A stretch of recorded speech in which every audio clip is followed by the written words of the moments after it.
ಅಯ್ಯಣ್ಣವ್ರ, ಹೌದು ಹೇಳಿ. ನಾವು ಇಂಡಸ್ಟ್ರಿಯಲ್ ಬ್ಯಾಂಕಿಂದ ಸರ್ ಮಾತಾಡ್ತಿರೋದು. ಎಲ್ಲಿ ಸರ್ 4 ತಿಂಗಳಿಂದ EMI ಬಂದಿಲ್ಲ ನಿಮ್ಮದು, ಎಲ್ಲ ಪೆಂಡಿಂಗ್ ಇದಾವೆ. ಕಟ್ತೀನಿ ಸರ್, ಸ್ವಲ್ಪ ದುಡ್ಡಿಲ್ಲ ಅದಕ್ಕೆ.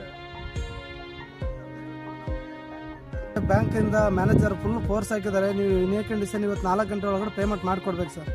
ಸರಿ ಸರ್, ಮಾಡ್ತೀನಿ ಸರ್ ಇವತ್ತು. ಇಲ್ಲಾಂದರೆ ಸೀಸ್ ಆಗುತ್ತೆ ಸರ್, ಗಾಡಿ ಸೀಸ್ ಆಗುತ್ತೆ. ಖಂಡಿತವಾಗಿ ಮಾಡಿಕೊಡಿ ಸರ್, ಸರಿನಾ?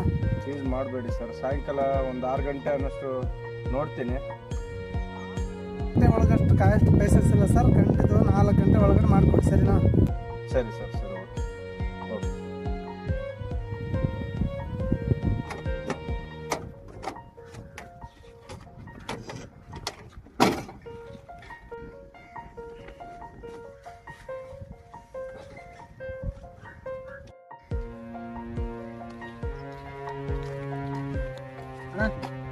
ಹೋಯಲ್ಲ ಕಡೆ ಬಾಡಿಗೆ ಇಲ್ಲ ನಾವು ಅದೇ ಮೊನ್ನೆ ಮೈಸೂರಿಗೆ ಬಂದಿದ್ರಲ್ಲ ಬಾಡಿಗೆ ಅಮೌಂಟ್ ಕೊಡಕ್ಕೆ ಬಂದಿದ್ದೆ.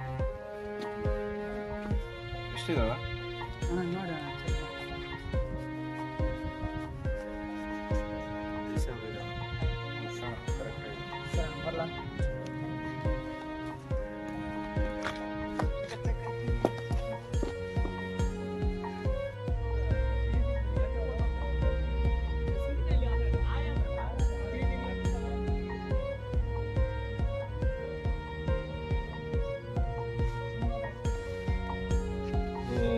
ಕನಸ ಇಷ್ಟೊತ್ತನ ಕಂಡಿರೋದು ಕನಸ ಇದು.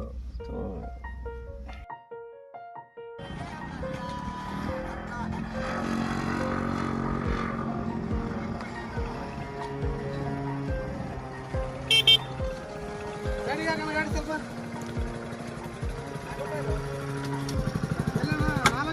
4 ಗಂಟೆಗೆ ಅಂತ ಹೇಳಿದ್ರೆ ಇನ್ನೂ EMI ಹಾಕಿಲ್ಲ ನೀನು. ಸರ್ ದುಡ್ಡು ಬರೋದಕ್ಕೆ ಬಂದಿದೆ. ಇಲ್ಲ ನಾನು 4 ಗಂಟೆಗೆ ಹೇಳಿದೆ, ಟೈಮ್ ಆಲ್ರೆಡಿ ಓವರ್ ಆಗಿದೆ. ಹೆಂಗೆ ಸರ್ ಇವಾಗ ಎಷ್ಟು ಗಂಟೆಗೆ 3,000 2,000 ಅದೆಲ್ಲ ಆಗಲ್ಲ ಸರ್ ನಿಜವಾಗ್ಲೂ. ಇವತ್ತು ಕಟ್ಟೋದಾದ್ರೆ 2 EMI ಕಟ್ಟಿ, ಇಲ್ಲಾಂದ್ರೆ ನಾವು ಗಾಡಿ ತೊಗೊಂಡು ಹೋಗ್ತೀವಿ, ಬಂದು ಸೆಟ್ಲ್ಮೆಂಟ್ ಮಾಡ್ಕೊಂಡು ತೊಗೊಂಡು ಹೋಗ್ತೀವಿ. ಇವಾಗ ಎಷ್ಟಿದೆ ನಿಮ್ಮ ಹತ್ರ? ನಾಳೆ ಕಟ್ತೀರಾ? ನಾಳೆ ಅಂದ್ರೆ ಆಗಲ್ಲ, ನೀವು ನಾಳೆ ಬಂದು ಸ್ಟೇಡಿಯಮ್ಗೆ ಅದು ಇದಕ್ಕೆ ಬಂದು ತೊಗೊಂಡೋಗಿ ಬ್ಯಾಂಕ್. ಪಾಪ ನೀನು ಗಾಡಿ ತೊಗೊಂಡು ಬಾ, ಬೈಕ್ ತೊಗೊಂಡು ಬಾ. ನಾನು ಹೇಳ್ತೀನಲ್ವಾ, ನಾಳೆ ಒಂದಿನ ಅಲ್ಲ ಸರ್, ನಮಗೆ ಇವರು ಹಾಕಂದ್ರೆ ರುಬ್ತಾರೆ.